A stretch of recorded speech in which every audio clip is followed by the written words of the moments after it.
Welcome to Jurassic World.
Yes, welcome to Jurassic World Minute. We visit Jurassic World 1 minute at a time.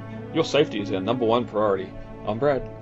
I'm Dave. And on this episode we're discussing minute 60 of Jurassic World. But before we get to that, heading over to Camp Cretaceous, Jurassic-Pedia.com, we have another article up here for Camp Cretaceous. This one here is for episode 16, Chaos Theory, which is the final episode of season 2, but there's a full rundown on all 8 episodes for Season 2 on the Jurassic-Pedia at the moment. Pretty much a full play-by-play on what happens in the episode, characters, the animals, all that sort of stuff, with links to more information on those characters as well. But yeah, this one, I mean, we've gone through the series episode by episode for, I think it was our February minute, or was it the January? It would have been January when the show January, aired. yeah. So yeah, for January, and I still think, I mean, when Tiff shot Grim, that was probably one of the. No, I mean, actually, I know for certain that was the first time that a character actually shot and killed a dinosaur with a gun in this series. Mm. So, I mean, at the same time, I couldn't help but to make a meme out of it where she shoots Grim, and then I had a picture at the bottom of Quint yelling, "Back home, we got a taxidermy man. He's going to have a heart attack when he sees what I brought him." Well, it's also the suddenness of it as well. Like, we'd only just seen him aiming at the stegosaur and almost shooting the stegosaur in the head before Darius could distract him and stop that. And yeah, all of a sudden, bang! Tiff shoots the baryonyx and it's down. And then not very quick after that, we have Mitch aiming at Blue, getting ready to take a shot at her too, which is very important that he didn't, because if Blue was killed at this point, that means that she wouldn't have been able to get to the Lockwood Manor, and they wouldn't have stopped the Indoraptor from escaping and terrorizing Auric. There would have been some sort of paradox that the world would have collapsed in on itself. All because this guy almost shot a random dinosaur. Mm. And I suppose at the time too, again, you've just seen Tiff shoot Grim. You're probably not thinking about, oh yeah, well, Fallen Kingdom's supposed to come after this. You're sitting there and this poacher's got Blue dead to rights in his sights. But again, Darius being able to startle the animals and get them to run away. Mm-hmm. And again, we get a return of Rexy out hunting again. Mm. Early morning hunt. Yep. The CGI or the animation for Rexy and all the dinosaurs is amazing. I saw somebody post, I think it was on Facebook, a comparison of one of the shots of Rexy that we got on Main Street in comparison to a similar angle from the first movie. And it was just so dead on. The first movie is in Jurassic Park or Jurassic World? Yeah, Jurassic Park. Jurassic Park, yep. Yeah, it was one of the low angles from when she's kind of hovering, her head's hovering over the roof of the Explorer. Yeah, or just looking at the shot here of Mitch hanging upside down after he's tried to shoot her with the bent gun, and she's sort of coming in close. Just that looks just like her. Again, that shot where she's above the Explorer. Looks just like that animatronic. Looks fantastic. But yeah, instead of, we're not going to go for every aspect of the last episode. Head over to Jurassic-Pedia.com for all the articles for Camp Cretaceous Season 2, from the episode breakdowns, characters, the dinosaurs, locations, everything. So head over there and check it out. The boys have been doing some hard work getting all that stuff together. No, bad idea. Great idea. No! We're gonna get arrested, they'll shave our heads, and we're gonna have to make root beer in the toilet. What are you talking about? Dave, ready to get into 50... No, ready to get into 60. I am. As when minute 59 of Jurassic World, the boys found themselves upside down in a broken gyrosphere, just as Indominus was looking in at them. As we open on minute 60, she moves the hamster ball around in her arms before piercing it with one of her sharp claws. Since that doesn't get any closer to the boys, she puts her mouth over the ball, fogging up the glass, and bites hard. Her teeth dig into the glass, seemingly getting stuck in her mouth, as she lifts it up and starts to slam the gyrosphere down into the ground. As Zach looks past his feet at the mouth of the Indominus, he gets an idea and reaches across and undoes his brother's seatbelt as the gyrosphere is lifted into the air again and the two boys fall out onto the ground below. At the 50-second mark, as the Indominus lifts the empty ball up one last time, Zach tells Gray to go, and the boys run from the area. Just as the Indominus slams the ball down again and tears it to pieces. At the 57-second mark, the boys run out into a sunny field, as behind them we can hear the Indominus crashing through the trees as the minute ends. As when the last minute, Zach was reaching for his vibrating cell phone on the floor of the gyrosphere, but the Indominus had found them, and as we continue to minute 60, the Indominus slowly lifts its head after peering at the boys and walks around so she can lean over the ball, much like she did the ankylosaur. So she's going for the same kill technique here, reaching over, grabbing the gyrosphere on the other side and trying to roll it over. Well, I think it's interesting how the first thing she does when she sees the ball, when she sees the ball here, she kind of turns it over in her hands, almost like she's kind of just looking at it and playing with it. It almost kind of reminds me of like when you hand a baby like a rubber ball. The first thing they kind of do is turn it over in their hands and then bite down on it, just to kind of see what it does, you know? Yeah, and as she's sort of playing and spinning it around in the one spot here, it's only the glass ball that's spinning. That inside mechanism the boys are strapped to isn't spinning, so the gyrosphere is broken at this stage. There's no way it's going to work anyway it used to anyway. But that's when we get the trailer shot here of her lifting that single clawed finger up and punching a hole in the glass. Is she more powerful than a 50 caliber board, or are the gyrospheres not as strong as InGen hoped?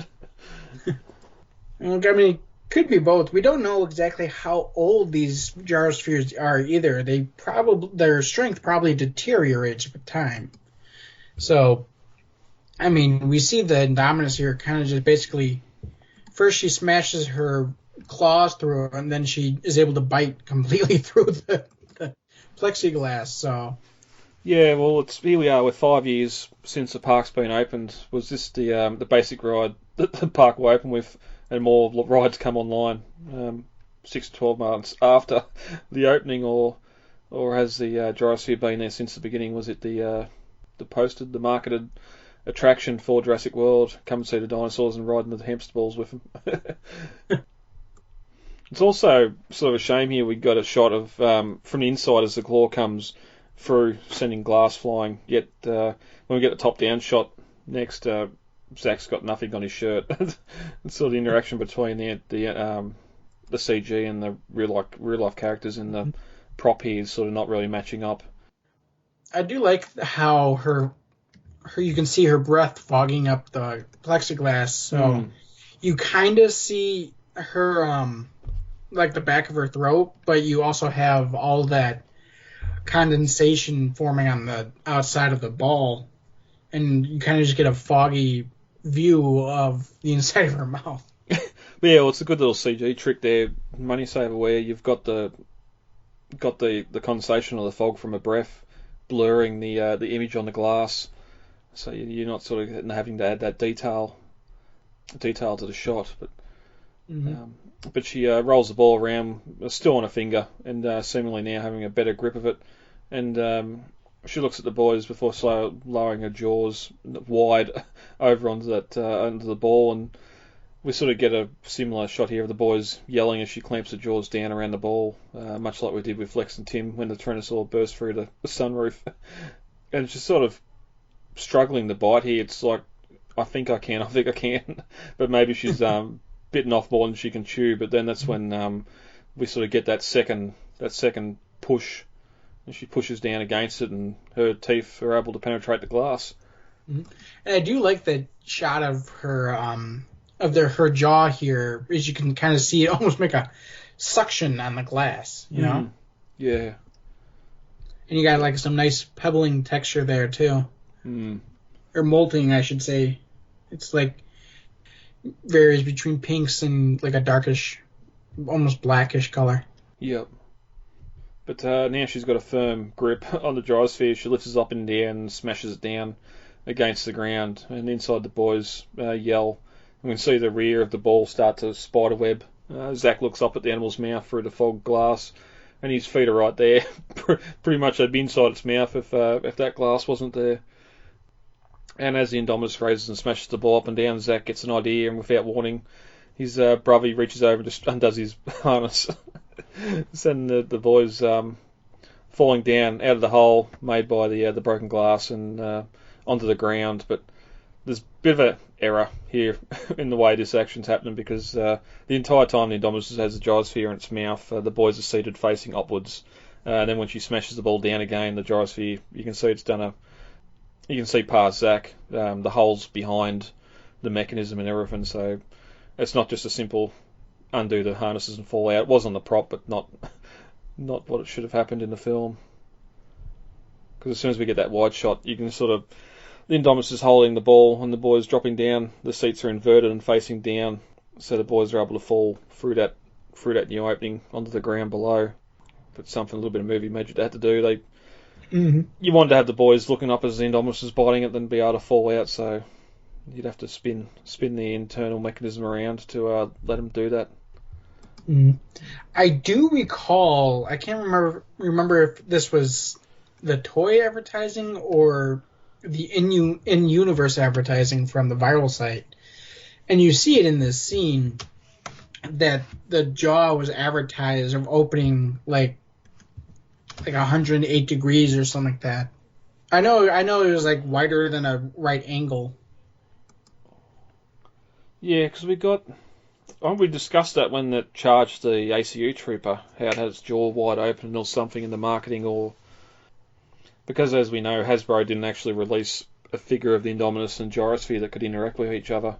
It was either the smaller gyrosphere that come with the Lego sets, or the little bit larger one that come with one of the ACU vehicles, and that was really it. We didn't get a decent gyrosphere until Fallen Kingdom.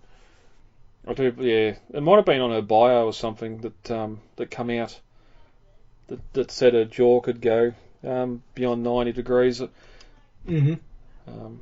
Luckily on this episode, we do have some novel comparisons that describe a little bit more about how her jaw works, so we'll get to that in a minute. But the boys fall to the ground, and they look up as the indominus lifts the ball up, seemingly not aware that they're no longer inside, and as the ball lifts again, Zach shouts "Go" to Gray and pushes him away before following him as the ball smashes down again, right on the ground where they were standing, and we get a bit of a wide shot here of the boys running from the indominus as it smashes the ball down a final time, sparks erupting from the mechanism inside, and with one powerful blow, the gyrosphere, she pulls the gyrosphere out of her mouth and pretty much tears it apart as the boys run off screen, which I wonder if it wasn't so much for biting onto the glass and that it was actually stuck to her teeth after she'd bit into it. It was just like a bit of gum she was trying to get out. Well, we also know that she did lose some teeth in here because Owen pulls one out of the busted glass. Yeah. Yeah, so I just wonder if she's bit into this ball like some hard toffee and couldn't get the ball back out of her mouth, and instead she just tears it apart, ripping it off her teeth and losing some teeth at the same time. But yeah.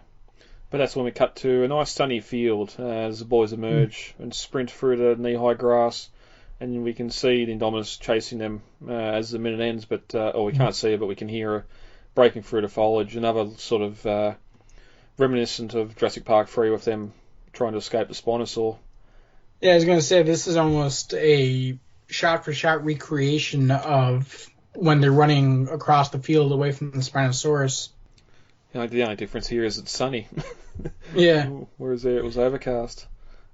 Interestingly, though, when you see she's chasing after them, if you look at the indominus behind them, you can see that she has a little red mark on her shoulder where she dug out the tracker. Oh, I'll have to look at that next minute. Yeah, that's something that's pretty consistent throughout this whole film. She's got a red pockmark on her left shoulder, left shoulder, that shows you where she had dug out the tracking implant. That's something else I'll have to keep an eye on. But as you said, they sort of keep it going all the way through the film, so that's good. They didn't just forget about it. Anything else on that before we get over to our little bit of a novel comparison? No, I think we're good. In the novel, with its teeth crack the glass, when she's trying to bite the ball, just when it seems the ball's too big for a bite, the big creature, or for a mouth, it unhinges its jaws, widening its bite, so it's sort of got a dislocating jaw like a snake. Well, we do know that there's... she does have the snake DNA in her. Unfortunately, like I said, you'd have to actually turn those genes on. You don't just... It's not plug and play with genetics. We would have had to actually go into the genome sequence and actually flip that gene to active. And again, I just think of Masrani. For what reason would we want an animal to become invisible? What reason do we need an animal to be able to bite it more than it can? Oh, you'll see. Yeah. But that's it for minute 60. Dave, anything else on that before we get heavy for today? No, I think we're good. All right, lovely.